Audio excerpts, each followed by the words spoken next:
What I do on this hump day. This Oh, is the birthday eve of my youngest born. I was really trying to see where you were going with Yeah, that. Go yeah, ahead. yeah. So yeah, my baby's gonna turn 20 something on Friday. girl, why do I do the same thing? I'm like, somebody asked me the other day how old Shane was, and I was like, 25? Wait, hold on. I don't know. Let me think about it. I had to do the 31, math. 31. I used to be like, how do you not know how old your child is until you have a child, not know how old your child is? Yes, awesome. Well, look, this is a Mayday. This is a day in May. And there's also, as we celebrate, this is a day in May. It's May 8th. And then we have May 10th, which my son turns 20 something. And then we have Mother's Day, which so thought we'd start off with something I wish I would have had back when my oldest was the youngest. And Mom Hacks 101. What is your favorite all-time? Who wants to go first? Go ahead, Ethan. Go ahead, Definitely jump in and tell you what mine is. So my favorite all-time mom hack is flexibility and creating flexibility in a daily schedule. So when Shane was younger, it was very hard to balance. I was a grad school student. I was also a full-time employee. And I was really trying hard to make sure that I did not compromise being a mom to a career. And I was still building a career, but I knew that I needed to create some way of having flexibility in my day so that I could still show up to his Christmas play that happens, in the middle of the week, or check in, at 1 o'clock in the middle of the day just to say, hey, how are things going? Is my baby okay? And so I think that the biggest and greatest mom hack that I really appreciated when he was younger is having flexibility. Now, as he got older, my greatest mom hack was an air fryer.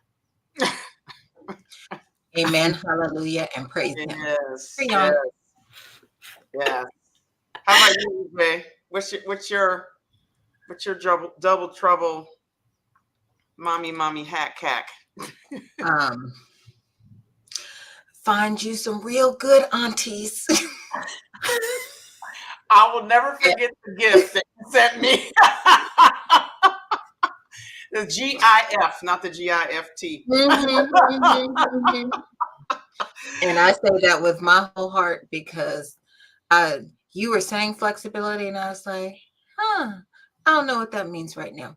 And we're talking about it, and the air fryer, got it. But I'm telling you, my biggest mommy hack is I got to make the call out to the aunties, and a few good uncles. And I mean that. Shout out to the uncles. Uncle KK, Uncle Ree, you are loved because they heed the call when it's made. Because sometimes that's all I got the strength to do. Good. Recognizing it is half the battle. I think my favorite is going to come in the tune of don't be friends with your child until they can pay for your meal at Nobu. Hold on. I'm writing that down. On for that. So I can take them off. So that I can take them off. It is as an observer of those who don't abide by that hack. I've witnessed many times in airports or restaurants or on the street or whatever, moms in utter frustration, often, I think, at their own hands. That's just me. That sounds judgy. I'll own it. But I hear a lot of moms say, oh, that my kids are my best friend. I'm like, she can't even drive. How is that your best friend? My best friend can come pick me up or at least order an Uber for me. We are just the best of friends. Can she lend you money? I don't understand how that's I just might have a different definition of best friend. And for me, it's old school. Kids don't need to be your friends. They need a parent. They have lots of other friends. You can enjoy spending time with your kids. You can have fun, but they're not your friend. Don't make your life more stressful than it needs to be until they can buy you a meal at Nobu. And Nobu is expensive.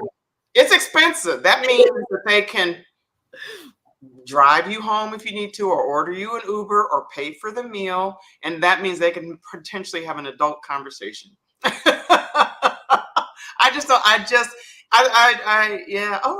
don't understand it. I don't understand. I do have to say my least, and you didn't ask me this, but I'm gonna give it to you anyhow, because being the new mom in the crew, everybody wanted to give you sort of the mom hacks, and oh, you have to do this, and oh, you have to do this, and this is how you're gonna stay. So my favorite, everyone told me, oh, when the babies are sleeping, that's when you have to sleep.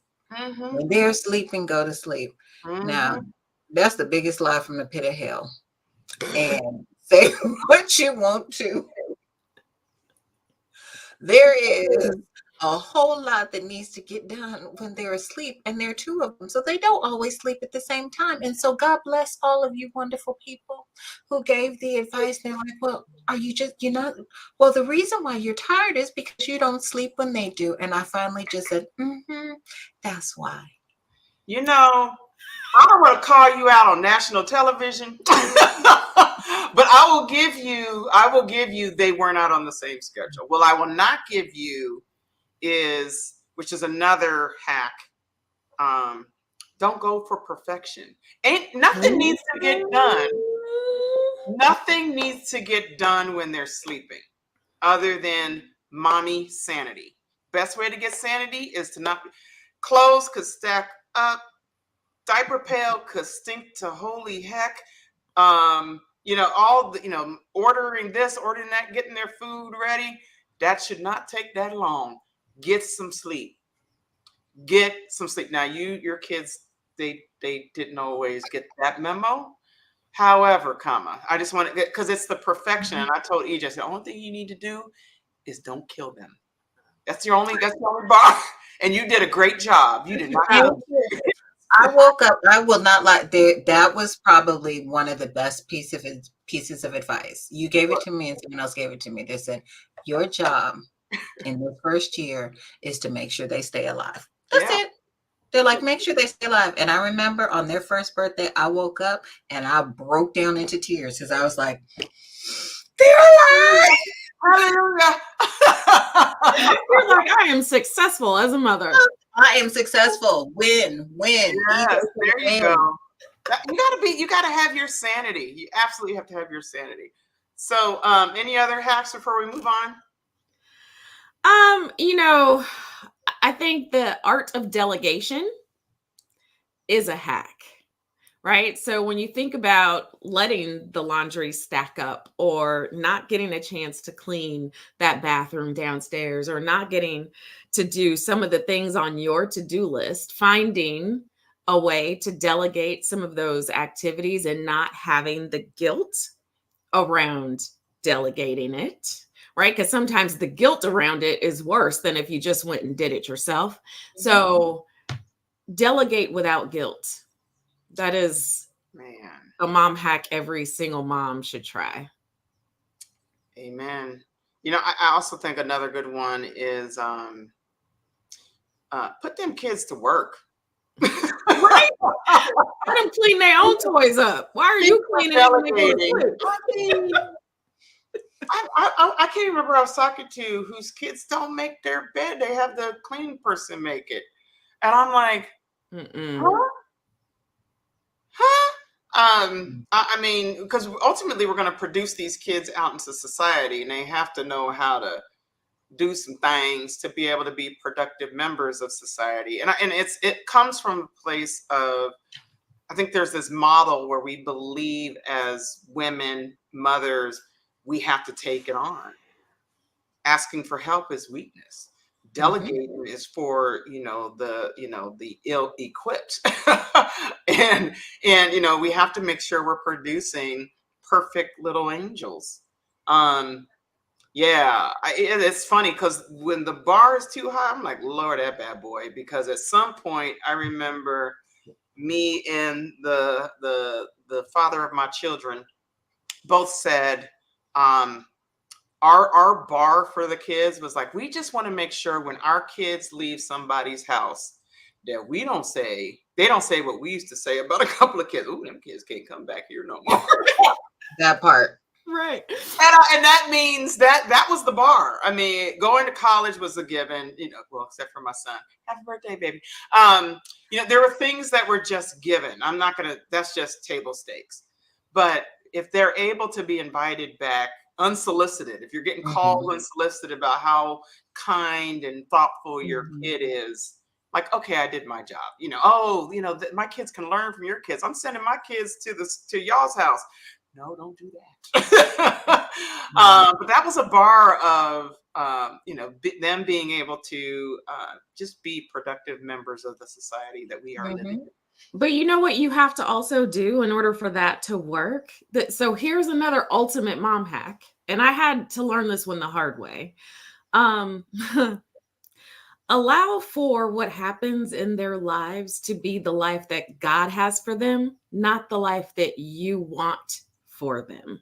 And it is very difficult to do that as a parent, as a mom. You have this idea of what you want for your children, and you want to see them do X, Y, and Z. And that may not be God's plan in their life. And you someday are gonna have to reconcile the fact that what you want is not always the thing that is best for them. And so you've got to trust God and step back and let them live their life. I feel like that was directed towards me because I'm still not over Jasmine not playing basketball in college. I feel like that was very personal. I'm not over it.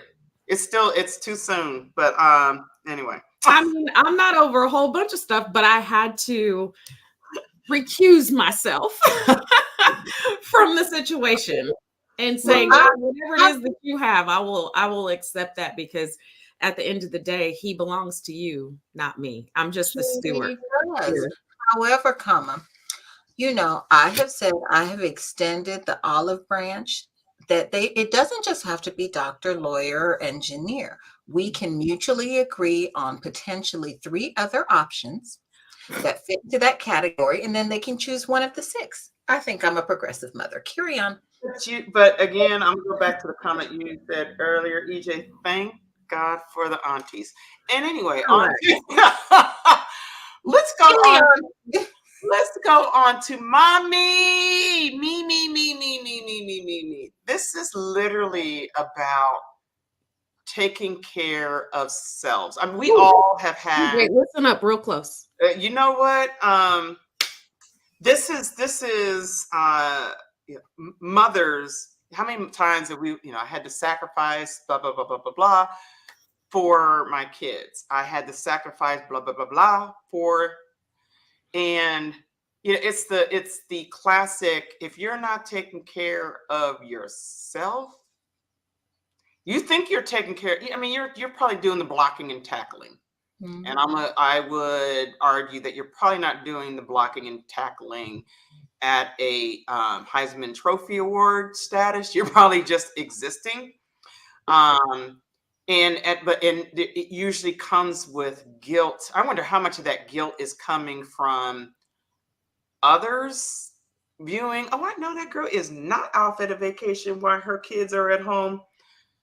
Or is it more for self, just this undue pressure? Or is it both? What do you think, EJ? 100% both. 100% both. I mean, today, literally, I'm wrestling. I have a business trip coming up that is 2 days, and I'm sitting here trying to figure out: am I going to drag the babies across country for 2 days, or am I going to let them be okay being? And it's partially the mom guilt, and it's partially the, I think it's a mixture of both. 150%. Do I need to come out and be with my puddings? It's a thought. I mean, and it really is. And I have these moments where there's, and in different mom groups and the moms, and they talk about, some are like, yeah, drop the babies off with me and Hugs, or me and my girls, or me and my whoever, are, we're off to such and such for this, or we're off to, or I'm gonna go do, and in my mind, I can't fathom. What's behind that? Why do you think that? Where is your guilt coming from? What is it feeling guilty about? Their degrees of self-care, and I think that's to the extreme of selfish for me in my eyes right now. So self-care is selfish? No, I didn't say that. I said there are things within it. That's exactly what I did not say. Don't put words in my mouth. That's why I'm asking for clarification, honey. I'm seeking to understand, because I was about to load into you so tough. Go ahead. Absolutely not. No, but I think you have to figure out what your lens is, and there are degrees of it. There are things that is going to get a pedicure, is that self-care? Yes. Is that, is going to get, is me deciding to pick up and go to Europe for a week because I need to get away. That's a form of self-care, could be. Is that, but it's my lens right now is to decide what of those things calibrate for me as, yeah, that's really I need to build into me to do that. And what of those things am I thinking, that's their college fund going, that's their college fund going. Okay, so let's just start. But we're not going to you ask the question. We're not doing a dissection. I know, honey. I know. And I love you so much. I love you. And I wish one day I could just be a person, like a personal CT scanner, so that I can understand everything that happens. I'm laughing. I didn't see it coming. I didn't know where she was going to go. Like college now. I did not expect it. And I didn't know better. I want to vacation. Here's the thing, love. You cannot pour from an empty cup. Yes. And I don't care how much you try to, it is not effective to try to pour from an empty cup. And so, yes, maybe the cup doesn't need to be refilled with a trip that's going to take away from the college fund. I'm just saying, my cup, it does not have to be, my Veuve Clicquot. It could be some lemonade. I'm the same, but the cup is still full. Yeah. But here's the thing.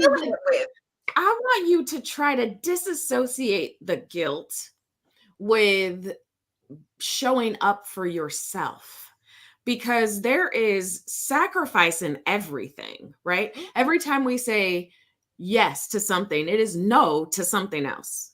So if you are trying to create harmony amongst your yeses and nos, and you're thinking about what are you going to get for the yes, you got to travel across the country for 2 days. If you take them with you, what do they get out of that? Are you only trekking them across the country because of guilt?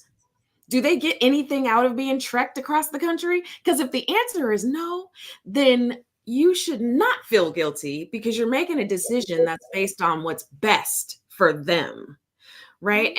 And you got to find a way to disassociate guilt with making decisions that have an impact and a potential to position you to be the best mom you can be. Absolutely. And then I'm Nigerian and Catholic. There's a whole lot built up in there. So that's I was going to say that, but I learned my lesson. Keep it moving. First of all, as the frequent flyer here, I view that as a good field trip for them, a good life trip for them. But that's just me. Get them babies some points now that they have to pay full freight. Get them girls some. My girls need to be diamond status, because when Tay-Tay takes them out of the country for the first time, yes, I said it, it will make it a little bit easier for all of us. I know. When their 18th birthday hits and their Tay-Tay takes them out of the country, I think it'll be lovely. Carry on. Oh, we've lowered the age to 18. Oh, that is progress, ladies and gentlemen. And I don't It's already recorded. That is progress. We are so proud of you. Yes. That's what I said. You didn't talk to the daddy. Go ahead. That's funny. Well, let's move to SOS, Save Other Sisters. So, this is not about a self-promoting of me, but you'll remember it, EJ. One day when the babies were, I don't know, they were months old. They didn't have a single digit age. They were a few months old. And I remember talking to you one time, and I was like, I got on a plane and I said, "Oh, did you eat dinner or lunch yet?" And so I ordered some food.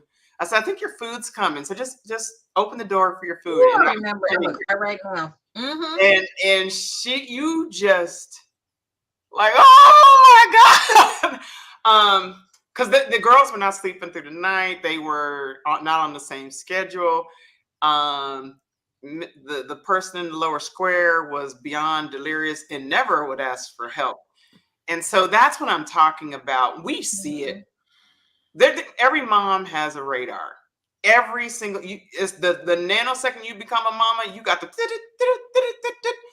and when your is going off, you gotta swoop on in and whatever that be. And what I have learned is that you don't ask permission. Yeah. You sure don't ask forgiveness. You just do. You just do. And in a way that if you know the person, you know what help might look like for them. It might be so small as, I'm gonna come by and do the dishes. I'm just gonna come by and fold some laundry. Don't mind me. Whatever that might look like. Or I'm gonna come and trek you across the country for 48 hours, and there's somebody that's going to be home with the babies that you trust. I mean, it could look many different ways, but to show up for other moms who might be in need of a Mayday and not asking for it. And it could just be literally pick up the phone, and if someone pops in your head, first off, write it down right now. Write their name down. Write their name down. Put it in your phone. Do it. What have you? Do it now. And I say that because we forget, right? You think of somebody now, and then you're like, "Crap! I thought about them 3 weeks ago, and I didn't. I didn't do it. I didn't call. I didn't text. I didn't whatever." Pick up the phone and just say, "How are you doing?" And if they need to vent, let them vent about it. Don't say nothing about yourself. Let them just go in about them. It is a beautiful thing. Look at your phone, EJ. Look at the name I put I don't know what you're talking about. I'm focused right now. I'm not No, that's for real. And we literally are. I think this is combined with a do something that we're going to be talking about here in a second. So might as well just right. Hey, Jackie might as well do that now because we know how to show up. We know how to show out, and finding that person. I would say you ain't got to call me. You could just send a text. Just a text would be great. So yes. What other SOSs? I think that it's important. I'm always about the action you can take for yourself, right? So showing up for other people, just doing whatever you think needs to be done. But I'm going to say this. For the people who won't ask for help but truly need it, when it shows up, nobody's saying you got to roll out a red carpet. Nobody's saying you need to bow down and, curtsy because they showed up. But good Lord, please let them in.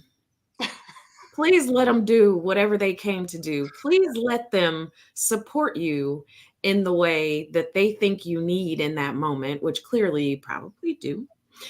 And the only people who are going to show up for you like that are people who know you well enough. Just let them do it. But we have this tendency to not just just eliminate the idea of asking for help. We also don't accept help when help is in front of us. And it does not make you less of a mom Yeah. It does not make you weak. It does not make any of the things that you have created in your mind about what this translates to, about who you are. This does not say anything about who you are. It says you're human. Mm-hmm. And that's about it. Yeah. So accept the help and take the break that you need. I know some people, they may or may not be on this call, who you try to give them a break and tell them to go take a nap while you entertain their babies, and they still want to be in the room with you entertaining the babies if you don't go take your nap. That's what I came here for. Robin, it's okay to share Jeray and Jasmine with her. You don't have to be that way. It's all right. I don't think that was directed at me. I'm just, I received it. Listen, that was not a Jasmine and Jeray thing. I had my fair share of playing with those babies when they were younger. I got to taxi them around the schools and all types of stuff. It was fun. I'm looking forward to doing that with my twins too. Yes. I just need their mama to accept the help. So SOS. I will say something that has really been on my heart is, I have read this love languages book many a times, right? And we think about that in terms of a spouse, but those love languages translate into any relationship that you have. And so when you're thinking about it, and I think about it for me, and I think about, the 3 people who I'm going to call this week, call 3 mamas. And these could be god mamas. They could be birth mamas. They could be stepmom. I don't call those mamas and practice your love languages. Sometimes it is words of affirmation. You are beautiful. You are doing it. I am so proud of you. Sometimes it might be, been eyeing that Tiffany necklace and have the means, go on and buy it for him if that's on your heart. If the Lord puts it on your heart, go on and make that move. Somebody's neck will be shining real pretty come Sunday, right? But what is it? Is it an act of service? But whatever it is, like practice those things because everybody doesn't receive in the same way. 100%. And so I would say pick 3 and practice your love languages. Yeah. Gigi, what's your love language? Depends on the day of the week. But I will say touch is very important to me, as well as acts of service. I love that. Bensky, what's yours? It depends. Quality time. Quality time. What's yours? I'm always a quality time. Yeah.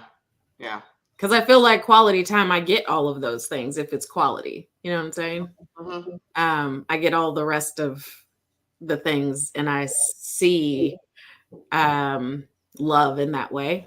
So I have to be really careful about trying to love other people with my love language, since that's mine. I'm always very conscious of what other people's languages are so that I can show up for them in the way that they receive love, because I always want people to feel loved. And so I love that our Do Something is around loving on a mom and passing it on, right? And I love that it doesn't have to be your mom. Let's not act like everybody has one, right? We all got here some kind of way, but that doesn't mean that everybody has a mom. So find one and love on the mom that you find. And if you are a mom, love on yourself. Without guilt. Without guilt. We aren't doing guilt tripping. So that is a trip you should not be packing for. Yes.